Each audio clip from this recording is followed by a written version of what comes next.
Hey guys, Meteorologist Chris Tomer here with the Saturday afternoon, Saturday evening mountain weather update. Live camera, top of the Continental Divide up at Loveland Ski Area. You're actually looking off to the east, and a beautiful sunset up there, some nice color, but everything is starting to clear.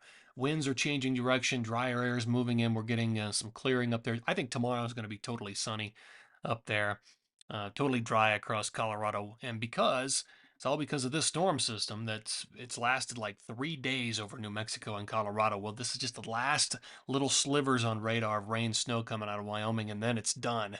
And the whole thing is going to be moving away tonight and gone. Looking up to the Pacific Northwest, you can see some rain and snow through BC and Washington and Oregon. This is actually part of a front, but it's going to wash out as it hits the Intermountain. And what's more important is what's behind it. Let me just give you the lay of the land here on the water vapor. So oranges and reds are drier air aloft. Your moisture aloft is in the whites and the blues. And there's our area of low pressure finally exiting Colorado. We had all that wraparound precip pretty for like the last 24 hours. It's gone now. Here's that front I mentioned. This is going to wash out as it moves into the Intermountain. The more important thing is right here. This big area of low pressure is going to send some energy out ahead of it. And that's what's going to move in as the next thing to watch on 11/11 and 11/12 in the form of a front. And then some of that energy will actually split and then eventually take a southern track. So there's a lot of little things in this forecast. Here are my latest key dates for snowfall based on everything I'm seeing this afternoon and tonight. In the Wasatch, Tetons, Colorado, New Mexico, and Tahoe, you can see what I'm expecting. Now, unfortunately, the trend this afternoon is to make that front on 11/11 and 11/12 weaker and faster. So now I had to take some of my numbers back down. So it's been a lot of oscillating with this thing on 11/12. Light accumulations for the Wasatch 11/12 and then moderate 11/18.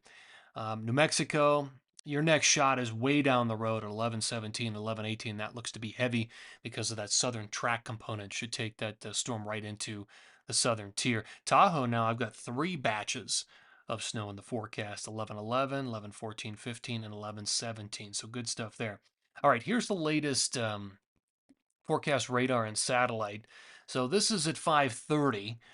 You can see the storm exiting Colorado off into the heartland of the Nebraska, parts of the Dakotas. What's next? So look up to the Pacific Northwest. Watch that front kind of move into Idaho and Montana, and then it just basically washes out. Here comes a larger storm system. This is the one I pointed out that's up in the North Pacific. You can see the snow there rolling through the Sierra, snow up to the Pacific Northwest, BC, Idaho, moving into Montana. And then this is that front, comes right into parts of Nevada and eventually into the Wasatch, Idaho, Montana, Big Sky, and the Tetons right there.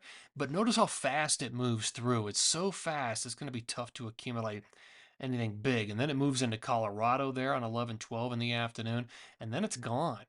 And then it's about the energy behind that. Look at the Pacific Northwest and BC. That's a pretty big storm system right there. And then that also brushes the Sierra, the northern Sierra around Tahoe and Shasta, sends some energy up into the northern tier there on 11/14 in the morning. Now watch what happens. The other piece of it breaks loose and goes further to the south. You can see, look at the snow up and down the spine of the Sierra. Watch how far south this thing ends up going. Watch it. Some of it goes north, and then the other splits to the south. Look at that.